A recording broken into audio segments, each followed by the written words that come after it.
Three, two, one. We're actually live. This is 2OF Entertainment.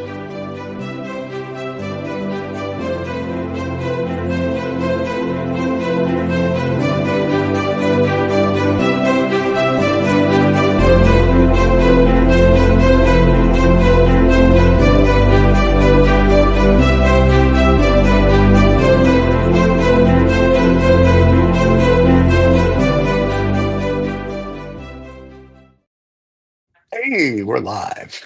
How you doing, Paul?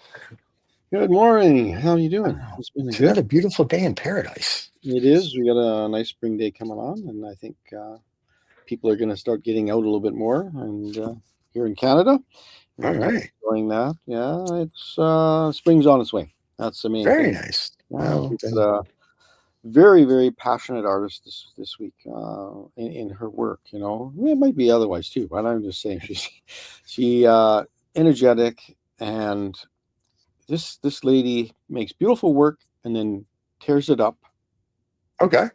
and then repurposes and remakes new work from it. It's like a cyclic thing. I can't. So it's Cyclical, yeah. Does she well, wait when she does that though? So she tears it up, makes a new piece of art. Does she tear that up and make another new piece of art? she might. I don't know.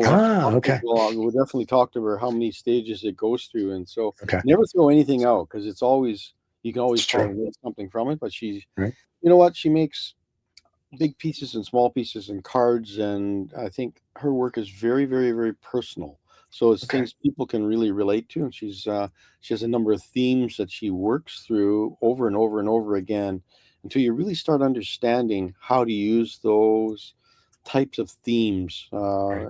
Subjects of hearts and leaves and flowers and things, and how do you incorporate that? And I think it's kind of important that artists kind of understand how people work differently, Right. and artists all work differently. There is no right way to do something, wrong way to do something. It's Okay. about experimentation and trial and error. And let's bring in Yeah.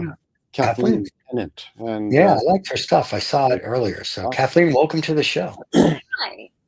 And yeah, I'm, welcome. I'm going to let you and Paul talk about how you tear stuff up and repurpose it and tear it up and repurpose it and repurpose it. It seems like it's going to go around in a circle. Anyway, enjoy the show. I'll be back at the end and ask questions. Have fun, guys. Cheers. Thank you. Thank you. Well, good day to you. Hi. Nice to see you. Yeah, well, you know what? I've seen your work as well, and over the years, and not that many years, but yes, over the years, and you always see stuff on social media a lot of times. And as a member of Artists in Canada, we try to, put your best foot forward a little bit and say, hey, let's have an opportunity to see what you do. And I think when we had previous conversations, so many artists they produce a piece of work and you put it on the wall and it'll good, bad, ugly. They're not going to destroy it or touch it or do anything with it. And I'm just kind of wondering, are you ever happy with a finished piece of work that you work on and you just keep reworking it? But we talk a bit about your art journey, like the kind of the early stages of where you were at, and we just get to where we're going now. The early stages was no art, to be honest. I didn't start making art until I was in my mid to late 30s. Okay. So I'm 54 now. And in fact, I never thought I could make art. Like I was one of those that didn't take an art class in school because I couldn't draw. So because I couldn't draw, I didn't think I could make art. So that kind of stuck with me because I was surrounded, like several of my friends were like brilliant, like portraiture, like they could draw anything. And I'm like, I can't, I draw like a kid. Right. So, and I didn't think that was art. So I often tell parents now, because they always say there's a budding artist. And I said, no, they drew it. They're an artist. Yeah. That is their art. And it's not budding. It's there. So nurture it. Ask questions. And don't pound the artist out of your little artist there. Like, that's right. Keep the encouragement there. So it wasn't until it's funny. It was one of those card companies that had stamps, right? And everybody got together. It was very cliquey, which I am not a cliquey person, never have been. And so I was like, no. And it was when scrapbooking was all the rage. Okay. And I'm like, that doesn't appeal to me either because it's too organized. Everything is, it's too cookie cutter and Yeah. perfect. And that doesn't represent me in any way, shape, or form. And so, but I humored a friend of mine, my neighbor, and she goes, just come, just come. And I was like, okay. And so I went and I didn't enjoy it. Like, at all, really. Like there was these. They give you small scissors, which are finicky, and my hands are not small, and so they get stuck in the scissors. So I tore it. I said, Yeah. "Can I just tear this?" And they're like, "Yeah, I guess so." And I went, "Okay," because these scissors, I'm ready to huck them across the room. And so there was something in that first tear that I went, "Oh, this feels good." Like Mm. it was a feeling.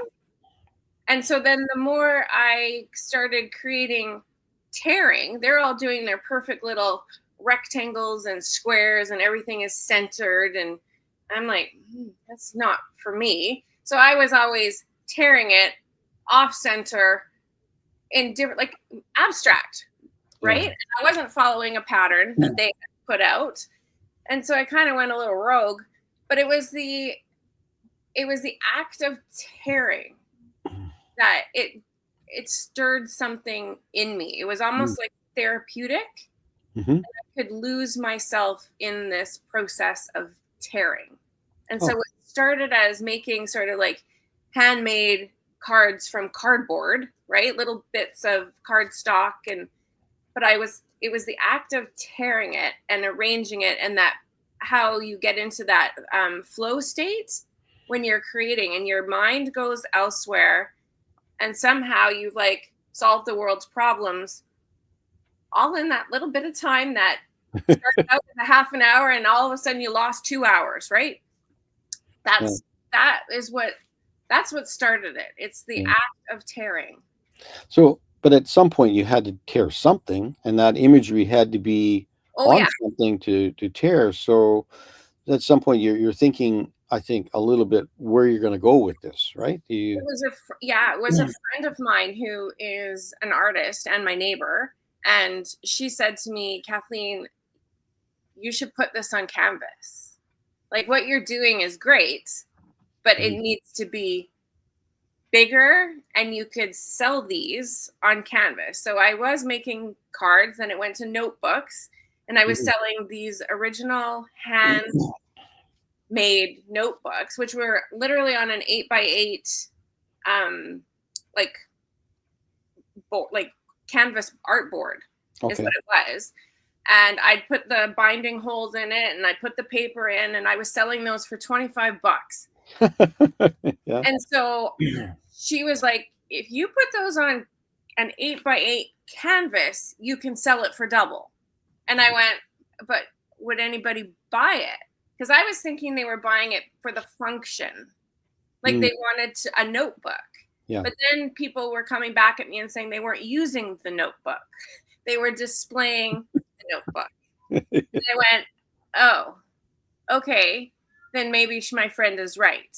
And I then put it on canvas and I entered it into there was a local show, anonymous art show.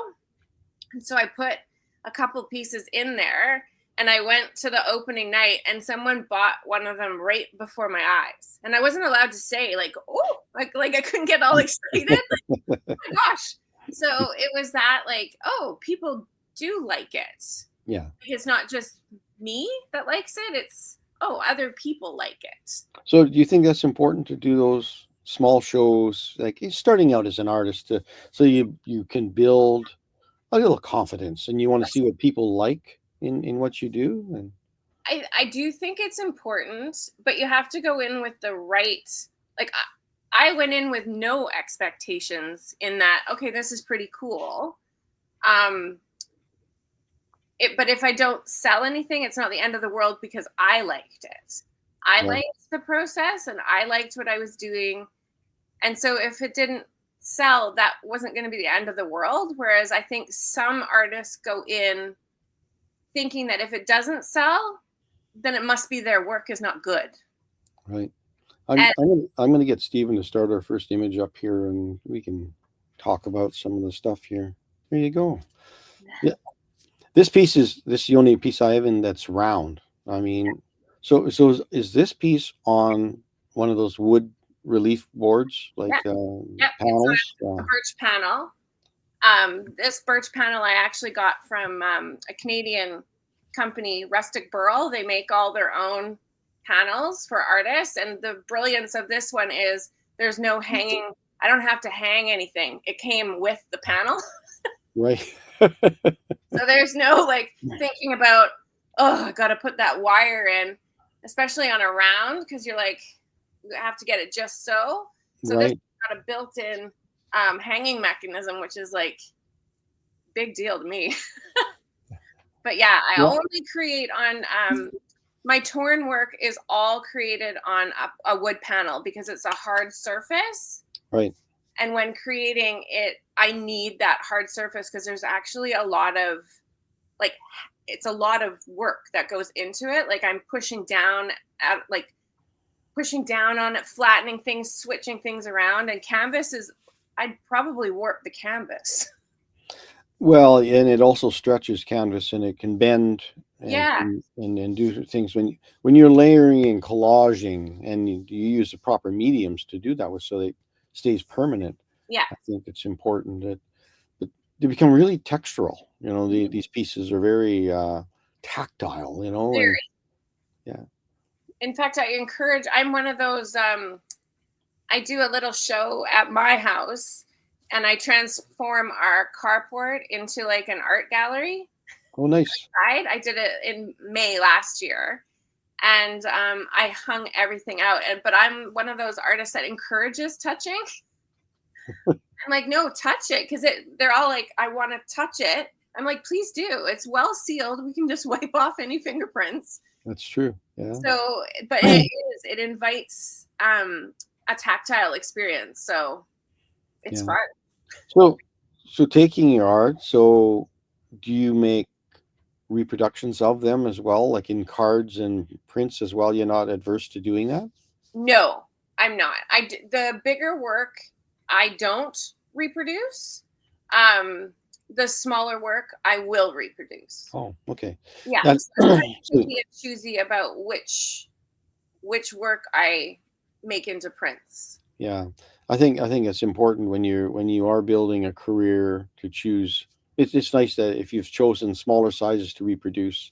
I mean, people want inexpensive cards and different things to take away, but it can piranha the sell of a bigger piece of work or another. I've already got a piece of your work. I don't need anything else. And they have a little card that's handmade, so it can hurt you in the long term. I guess a sale, because do you have repeat buyers? Do people come back regularly to buy? Yes. Yes. Yeah. Well, yeah. I think those things need to be nurtured and as well. I think people really appreciate. Well, I guess when your work is economical, but also you're not throwing away a lot of things. You know, you're repurposed a lot of, I won't say bad paintings, but I said at a certain point it doesn't really matter if you're going to be. It's about color and different things that you're working on. But there you are. So it gives a scale. I put this in because of scale. You can see how big some of these pieces are, so people can understand these. They would look lovely in kitchens and dining rooms and in offices. It brightens up. It really brightens up a room. You know, it makes things feel. It also leaves a personality with that person. These feel very personable, like more so than just a landscape or a still life. These are a different kind of still life. You know, they got kind of a there's a freshness to them. Each flower is different. I mean, every one of them and they're spattering with color that normally they probably wouldn't have, but it's just beautiful pieces. I mean, Thank you. yeah. I call when I do the florals, it's like I'm creating a character. So each flower has a character. I'm like, it's building character, all the different layers and doing the centers of the flowers. It's like with every different, like how they're torn, how I build the centers, whether or not I put stems on them and leaves, and it's all like just builds character. Yeah. So I love creating florals. Yeah. And you're in the perfect part of the country to see all this stuff early in the spring. You can see all these magnolias that come out, and I can't believe I go to Vancouver and stuff in February, and all these trees are just popping with blossoms. Yeah, right now it's just like we've had a stretch of nice weather. So the cherry blossoms Very are, good. I'm photographing the cherry blossoms and the magnolias, and yeah, we're lucky. Yeah, very lucky. Yeah, but Yeah. looking at other artists that do cherry blossoms, I think Damien Hirst was doing a whole series of massive wall of cherry blossom trees. Beautiful. But I think it's so I can see a whole pink series coming here. Just kind of, we're showing people here a little bit about what this torn paper is like. That's that inset off to the right hand side there. The torn edge of and I think that is that from a drawing paper out of a I guess a sketchbook.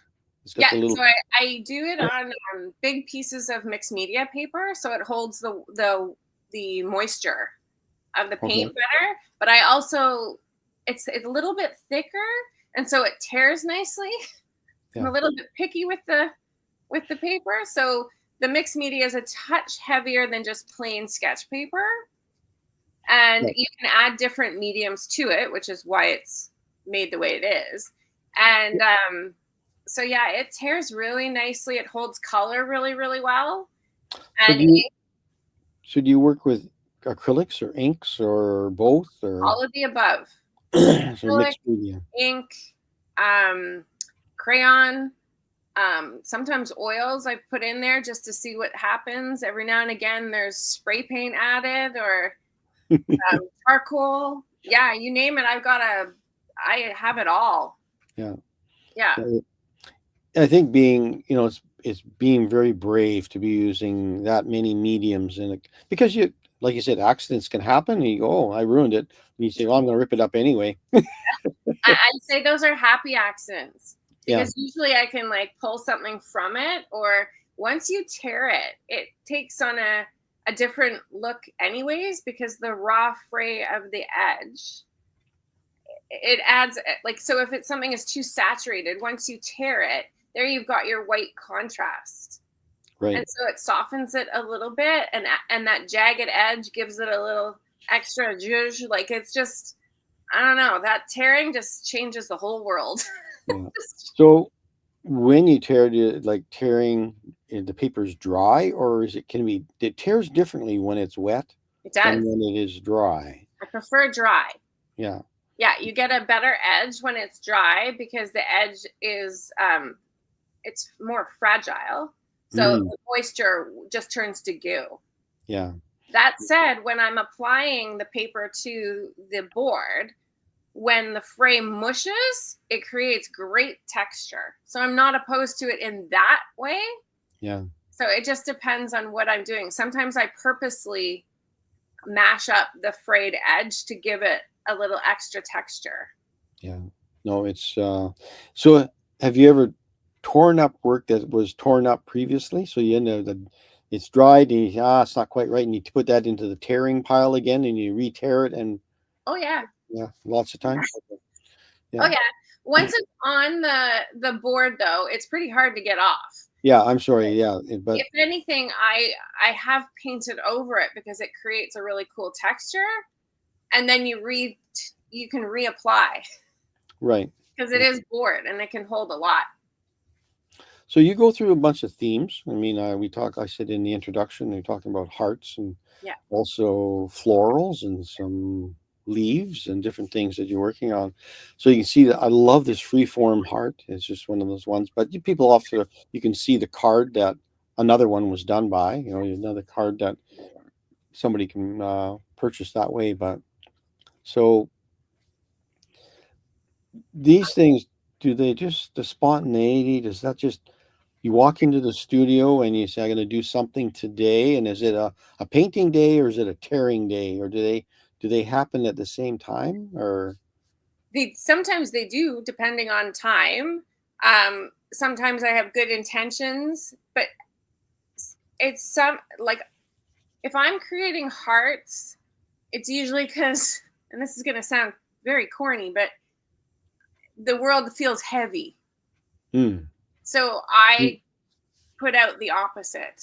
Okay. I create more love when the world feels heavy. You're probably doing a lot of hearts right now. Yeah. It's just a way, like, I just feel that you have to put good energy into the world. Yeah. And the world, like, sending love. It's like, to me, that on its own, just the image itself is what some people need. Yeah. And a heart can mean so many things. It can. It's So, not just, yeah. But it typically means love of it some does. kind. It But does. whether somebody receives it because they're in the hospital, or because it's, a loved one or something. 100%. Yeah. So it does mean a lot of different things. Yeah. Do you do like commissions for people? They say, can you make a special card for my boyfriend or my girlfriend or whatever? Do you do anything like that, or wife? I have in the past. Most commissions, sometimes they kind of steal the spontaneity because there's too many parameters Yeah. placed. But Yeah. if the person understands my process and recognizes that just because they see one, the next one is not going to look like, it's not going to be the same, because I can't duplicate You're right. anything. Yeah.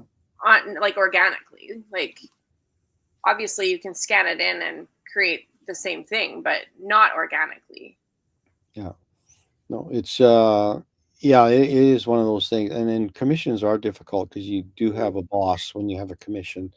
And I know some artists work really well under those kind of pressures, and they can hit the nail on the head every time. People are very happy with that, and the artist is very pleased that the person is happy and they get paid, and they have, rarely does it happen without a lot of hills to climb when you're doing a commission, because it's very commercial. Yeah. You're doing something that a customer wants you to do on their behalf. Yeah. So it's but I guess some artists, they go through that. That's part of their income. That's part of their process, and they enjoy actually knowing they have some work, and they have so many projects to do. Maybe hopefully leave room on their sideline that they can work on some of the other things they like to work on. But and I can see, I guess if somebody had a really nice smaller wedding, and it's one of those 50 or 100 invitations, and you say a nice commission, because you pay big dollars for wedding cards and things and invitations and all those things, and say, well, isn't it nice to leave a keepsake with somebody that, how many of those other things hit the garbage can after so many years, and you realize you've received an original invitation card that could be framed and say, you know what, this was given because the so and so was married, and those kind of things. And I think people just need to think, you can support an artist a little bit, and you can give so much back to the people that you love within your family group and friend group that come to your wedding, and you say, this person responds so nicely, and these aren't $1,000 pieces, so you figure out let the artist do what they do on this theme. Yeah, I had a client come to me, and it was for a wedding. It was for her bridal party. She wanted me to create, I think it was 5 6x6s along, and with their personality. So she gave me the parameters of who they are. Yeah. And it was hearts. So they all had different personalities. Oh yeah. So That's a lot of work though. You know, I mean, it's not a generic thing. Like it's kind of a thing where you're really working hard because you are trying to put personality, and it's a commission. It yeah, truly is. It's sort of like doing a dog and cat portrait. You've got to get it right. yes, because otherwise Muffin doesn't look like their Muffin. No, well, we won't go there. We're talking about muffins. So I'm not going to talk about. Oh, you digress. Yeah. Yeah, But this one, it reminded me of three paintbrushes laying on top of your work. I'm like, yeah, you collage three paintbrushes into that thing. yeah. I can only imagine your brush handles and that getting all gooey and everything. But I don't know. I use like for the collage work, I use the cheapest brushes that I get at the dollar store made by Crayola. They are Okay. the cheapest, but they have to have a certain bristle. So whenever I see them at the dollar store, I buy them in bulk because I Nothing costs you $1 when you go there then. no, but these ones they don't. Some brushes they leave behind little like the little bits of the brush, like Yeah. some of the little hairs come off. Yeah. I don't want to be picking off hair out of glue. So I'm Yeah. very picky. And then when creating the artwork that's going to be torn, I actually don't use a brush. Okay. So No, yeah, not in that sense, but you're actually applying glue and mediums and yeah, things which I to use the that. brush So, for. But the yeah, actual artistic process of the painting of the main painting that gets torn up, yeah, I don't use a brush to paint. I use sometimes paper towel or I use a wedge. yeah. So So do you find that when you work with all those mediums and things, your hands really dry out quite a bit? Do they dry out that? yes. Yeah. Yeah, I, so I wear gloves when I'm doing the final like the glue parts. hmm, Because otherwise I'd be picking glue out of underneath my fingernails for the rest of my life.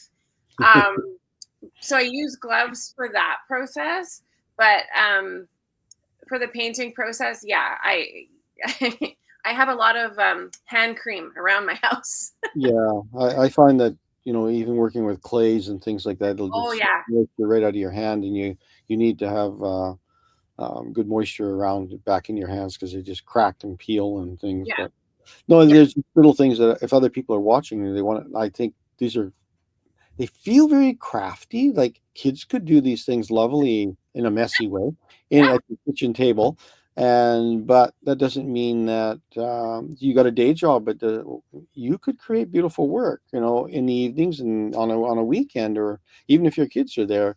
But if you in your own space, these are lovely. I just threw here's six samples of pieces that you did. Leaves and what do we got here? Leaves and flowers. yeah, Yeah, we're yeah. very strong on the maple leaf right now, and I love that. And Yeah. I That is think why those were created out of that emotion. lots of emotion with that. Yes, there Yeah. has been, and will continue to be. I think, um, and the Yes. maple leaf has been done so many different ways. I mean, really, and seeing it in a torn fashion, which is more in a loose way, it feels it kind of feels natural rather than drawing it with a ruler and making it all a perfect leaf, or monoprinting a leaf can look kind of different too, where you ink the leaf and you press it onto the paper. So there's ways of making leaves in different ways. They're actual leaves that you just transfer the ink over onto a paper, let it dry, and then you've got a leaf. But Yeah. I actually took a real maple leaf and sketched it, like traced, mhm, the yeah, shapes of it so that it was loose and then collaged within that and yeah. then tore it. But I'm just saying, like a lot Yeah. of times, what you can do, and I'm not telling you how to do it, is just saying this one process. If the leaf is what you like, you ink it, you Yeah. flip it upside down, put a piece of mylar over top of it, and burnish it down, Yep. and then your leaf is right there. Then you can color it any way you want Yep. and go from there. Well, when you're dealing with things like ferns and things with multiple leaves, um, it's kind of how do you get in and around all those things, like in the detail? And sometimes you don't want it, but anyway, I think this shows a real nice uh, variance in car. In they almost feel like cards, but they're Yeah, big. They're bigger pieces. These ones, yeah. but and the dark one on the bottom is very dramatic. It has a very dramatic feeling. Uh, are most of them done on light surfaces rather than dark surfaces that you work with, or I It's a mood thing. I the dark? Okay, I I like I like the lighter surfaces. Um, the dark, it is more dramatic. So if I'm feeling a little bit more dramatic, I'll shift to a darker surface. Or if I'm trying to make more of a statement, because Mm, it is quite different. right. And I've done hearts that way as well, like with the black in the back. So do you do wearable art at all, or make things for reproduction in that way, and on materials for cushions and stuff like that? I have in the past for sure. Blankets, mostly on a print on demand site, but I've also I started licensing my work. I think it was probably 2012, and I was with a licensing agent for several years in the States. So there is my work in circulation um, all over the place, really. Yeah. Yeah. I guess one has to kind of control where you put that and what you want to be on. And some people say, okay, put me on a scarf, but don't put me on a cushion. It's like, yeah, Well, but it depends on the work too, because not all work can go on a scarf. it's true. It doesn't lend itself to wearable. So Yeah, you have to think about the placement and stuff like that as when you are creating, especially if you're creating for licensing. There is a certain type of art that is licensable. right. Yeah. Okay. Yeah, no, it's good to know. It's good but it opens up for a lot of people understanding there are ways to make income from existing work that you have. Yes. Um, and you can go through that portfolio to see what's available and what would work in a situation like if you want to do those things. But 100%. and they do take time to do. They don't just fly off the shelf. You have to figure things out. No, Yeah. art takes time. I had a friend of mine, their daughter was interested in going into the arts, and he was more business. And so he said to me, "What advice would you give?" And I said, "Tell her to go take a business course." And he was shocked. He thought I was going to say, "Oh, you should take this course and this course." I'm like, no, so much of an art is business. Yeah. And if you want if you want to play with art and sell the odd piece, that's fine. But there is a business aspect to it.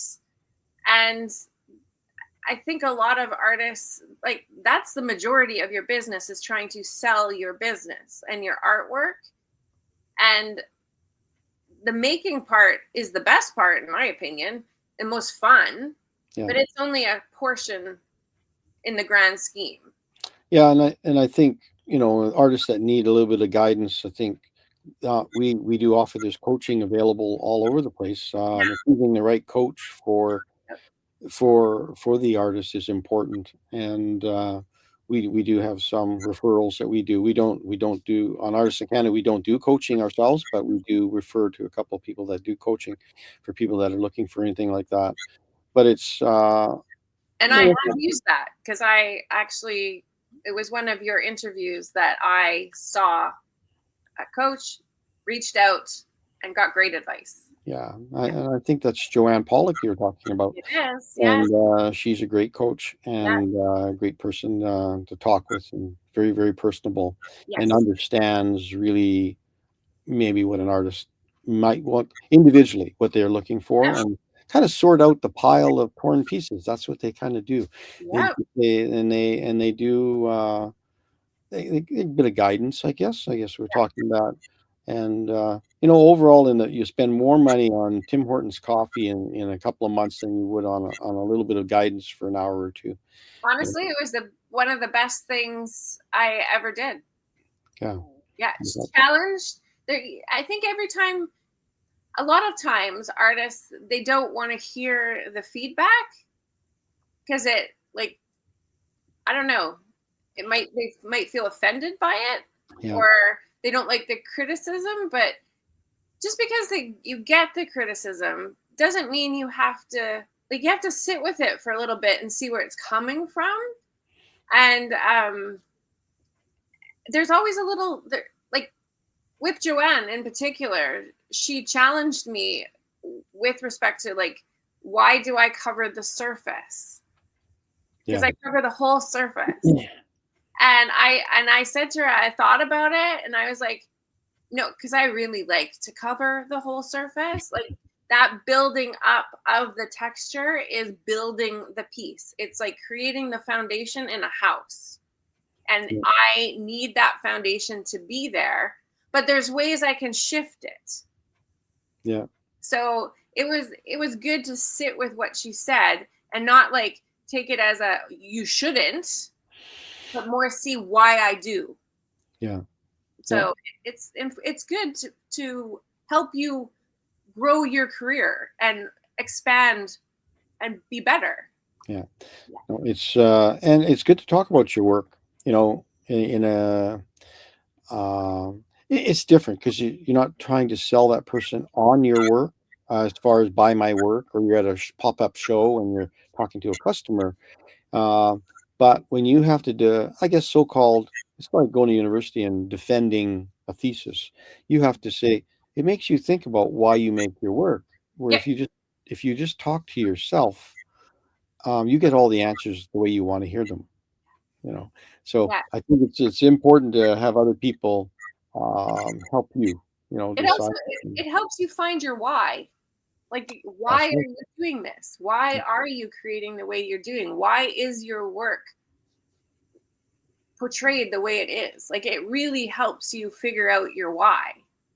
And once you figure that out, you can figure out your audience Yep. and everything else, because not everybody likes what you do. Not everybody, and you can't convince some people. Some people take a long time to nurture them over to your side. Oh yeah. But a lot of times you have a lot of little tiny fish hooks out there. They can invest a small amount of money and take a piece of work home, come back and buy something larger later on. Yep. So I think that those are great advantages. So where is this one? You got an anchor. It's the nautical theme that it's an anomaly in your work, and I saw it on your Instagram, Yeah. and I'm kind of going, it's kind of cool. Is it, where does that come from? Just the nautical aspect. Comes from me dreaming of a beach house. I'm like, there would be nothing better than sitting in a beach house with a coastal decor, looking at the waves rolling in and how calming and peaceful that is. So yeah, that's where that comes from. Okay. Well, you're Anchor in the storm. anchor in the storm. There you go. I think there on the island. I think there is up closer to Haida Gwaii. I think there is a hotel that is right down on the rocks, and the windows are right there. And they have couches that you sit in and watch these big waves that crash in against the glass Oh, wall that they've put up. And I that cannot remember where it is, but anyway, it's up on the Queen Charlotte somewhere. I can look it up. But You can there look it up. is Yeah. nothing better than being by, whether it's a summer day or winter, watching the waves come in and just, the beauty of the ocean and the I'd love to see some torn wave ones. It'd be amazing. It'd be amazing because you've already got that torn edge. It's just a matter of the perspective and what the feelings you would get with this For wave sure. action. That might be kind of, and waves and rocks would be very, very nice. Yeah. The possibilities are endless. They are endless. I'm just the idea guy. I don't do anything else. Yeah, spur somebody on and then just move them out and say, go ahead. But go definitely look that up online and see if you can book them. And I'm like, ooh, that's a dream. I think it's on the Queen Charlotte, so somewhere. I can't remember where it is up on the island. Yeah. Anyway, it would be a lovely venture. Yeah. Again, these flowers, they almost feel like this explosion of fireworks in the sky. Yeah. I just feel this boom because the colors really the blue. I love the blue on the black. Like just it Yeah. pops and it just it's like these things are just boom, boom, boom. That's one of my favorite blues. Yeah, they're a little translucent. They things go through and so and I think basically the gel mediums you seal everything up, right? Mhm. Everything is sealed Yep. up. So does that give you some kind of fogginess or does it dry fairly clear? No, it's clear. It's clear. Yep. Yeah. It dries clear, and it almost creates. I use more of a gloss versus a matte, so it almost creates that not a resiny look because resin is more built up, but Mhm. it does create that sort of look. It does look finished. Yeah. Yeah. But I love these because they have this perspective of depth, but there's just this one just feels like these boom boom. I'd love to see this thing the size of my wall, like large pieces. I think a lot of times we work so small and we enjoy them, but and you think what it would look like really large, Yeah. right? And the opportunity, while everything large means now you have to buy larger pieces of board and different things, but Yeah. I think once you get an idea in your mind, it's really nice when you go to those, like when you do a show, to have something that is a variance in size, Yeah. which also varies in price, so people can choose. But all of a sudden, you find that great big one just helps all those other smaller ones pop, and Yeah. it's just like it's a very dramatic piece. And it's really nice, Kathleen. This Thank one's you. Thank you. yeah. Now this one's really beautiful. Just I feel I don't even see the flowers in it. It's abstract, like it's just a beautiful abstract. And I just thought, um, I've probably over the years I've probably tended towards simplification and abstraction more so than high realism in types of things. So I trying to understand it more myself, and appreciate those kinds of things. It's kind of, can you tell us the process and what you're thinking when you do pieces like this? Not Well, just not this one specifically, but when you're it's like free form. It feels like free yeah. form. Well, it's quite literally freeform torn. Yeah. So it's created on that's one painting that I flip over and I sketch out the flower on the back in like charcoal or one of those, just a pencil crayon, really, just Yeah. to get the shape of the flower. And then I quite literally tear it without looking, like not from the front, but from the back, because there's Okay. a way that I like the tear. And Yeah, it tears different. Yeah. It yeah, leaves a different rag on that edge. yep, Yeah. yeah. And so sometimes it's obviously it's not going to tear perfectly because paper has a bit of a grain in it, and so sometimes it creates a petal that's not perfect, which you can see in this Yeah. the larger flower. Yeah. And yeah, that's just on a big sheet of mixed media paper, and I've torn out the shape, and then I build up the center with the same abstract painting. So it's Yeah. like if you saw the sheet of paper that's finished, you'd probably go, okay, that's a finished painting. And there she goes and tears it up. And but it takes on a different character as soon as you tear it. Right. As you're building it up, it's like playful and fun, but it's abstract. So like you're never like that particularly, like you're never going to find it anywhere else, and I'm not going to be able to recreate it. So I'll ask you a question here. So the large flower Mhm. on the top right is the same as the one that's that little one on the left. It How do you is. do that? How do you do that? It's cut from the same piece. So there's different, like, so I'll take the same, usually I'll do two um, pieces of paper that I'm painting on at the same time so that I can get the same look Okay. on both flowers. And yeah, it's pretty, it's, I don't know, I love it. Just double it up. Yeah. Well, that's perfect. Yeah. No, I just yeah, I was wondering how you created the small flower to look almost exactly the same as the large one, because it was Yeah. like they look very Very exact. similar. Yeah. Yeah. But it's fun to, I don't know. I love making different flowers. Like yeah, like it's one of my favorites. And I love that there's drywall tape in all of my work. Oh, I see that. Yeah, there's that cross hatching that's Yeah. there in the There's check. I use drywall tape in all of my work, and it symbolizes we all need to be put together with tape sometimes. We feel like we're being held on.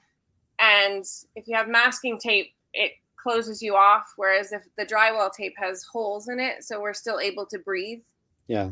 and live. Yeah. But yeah, so it symbolizes life and being held together, but you still move on. Yeah, I was looking. I didn't know whether those were actually scratch marks, like with a knife scratched in, or whether they're. And you can see up at the top right there on the purple, they're the little hairs from them. They're just pushed into the medium, and they just give you a really nice. They're not, the grid is there, but it's loose, right? Yeah, because I tear that too. You tear everything. I make the initial snip and then I tear it so that because I love how some of the pieces of the drywall tape, how they bend. And yeah, it takes on different shape too. But yeah, I tear everything. We're back to hearts again. Yeah. Yeah. So this one is quite different than your initial one. Was mostly painted. Yeah. The bright pinkish magenta one that we saw in the early beginning stages here, and we're just back to showing it feels all these lovely little pieces that make up a heart. Yeah. And it could be pieces of one's life. It can be pieces of just putting things together, and it's more so than the heart. It like you said, it's a person. It's a bit of my history. There's a bit of my past love life. There's a bit of my whatever, right? There's all the collage. Without a heart, you don't have life. Yeah. So Do you use typography, like torn typography from books or different things at all that you incorporate into your pieces at all yet, or do you? Sometimes it's just my own handwriting. Oh. I'll put in. Yeah. But I don't use anybody else's words. It's all, anything that's got words came from me. Yeah. But yeah, so like this particular piece, the heart was created on its own. So it was sketched out, collaged within, torn out, and then added to the base of the piece that I had created. So to me, that torn edge has the most meaning. So like I even have a tattoo on my arm. You can't even read it here, but it says the torn edges of life are beautiful. And so the torn edge is the fragility of life. Yeah. So when you combine that with the heart, it's like it's very meaningful, because life is so fragile, and the torn edge is all those bumps of life. Like it's not an easy life. Yeah. Well, and I guess also the symbolisms of it's sort of like the stitching after when you take one part of a body apart and put it on, you fix somebody, and you said you can see the stitches from that when you broke your leg, or when you broke your arm, or my traumatic breakup, or whatever is part of your life. And I do like, they don't mend perfectly. No. Like you would have a precision line, but they have a lot of meaning if you really think about it. Yeah, I just we are not perfect as human beings. Really? You might be, but I'm not. But I think that needs to be, especially now, especially for young kids. So life isn't perfect, and we are not perfect, but yet social media gives the illusion of perfection. I guess. Yeah. So and lots of people like to put their perfect pictures and their perfect self out into the world, but behind that screen is a whole different story. Yeah.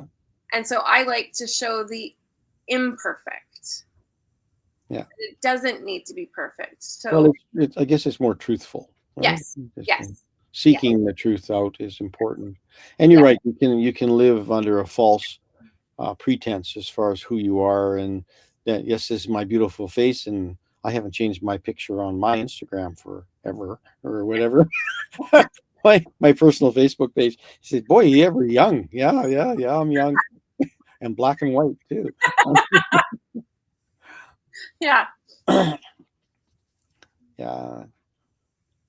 This I piece love matches my tattoos. it. You have to live with those though, I know. but you can Somebody else can live with that look at one. them every day. Some people write what they want to do on their wall, and they can look up and see what they need to do. Yeah. And you just follow your mantra on your arm, and Gotcha. that's perfect. Yeah. I blend in. Well, and I love these, and this kind of reminds me of a piece that I did years ago, and it was just flowers coming out of a coffee can, Yeah. and it was just the context of things. There's a juxtaposition of what a natural element and a man-made element, and they're getting along together, right? And where life, the flower is perpetuated by a container that holds liquid, and you think, you've brought life into your home, and you've kind of replicated that in a piece. I mean, so many people see still lives and different things. I guess this is your still life version, I guess. Yeah. And instead of paper for the vase, that's a ripped up canvas. Oh, okay. So every now and again, I will rip up a canvas too. Ooh. Daring. I know. I know. What? What on earth are you doing? So I'm like, hey, I needed it. And the torn edge on a canvas looks quite different. It does. On paper, it's the little threads and and the bits of paint that come off it and chip away at it just adds so much more extra character. Right. I just think it's the best. Juicy. Okay. It's a gorgeous piece at the end on. Yeah. It's just, and I love that they spill out over the edge. I mean, they aren't just centered in the middle of the page.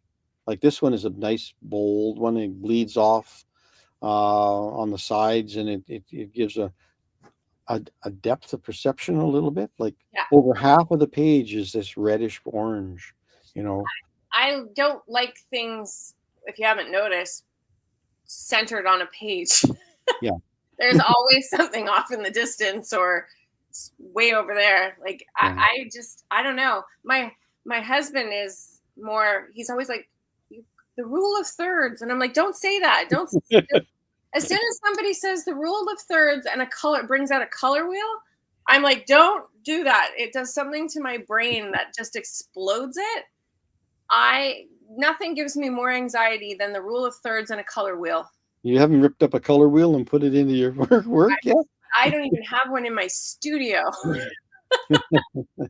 Same with those little like drawing tools of them, like the wood person, like to help you learn to draw. No, mannequins, no. Yeah. Oh my gosh.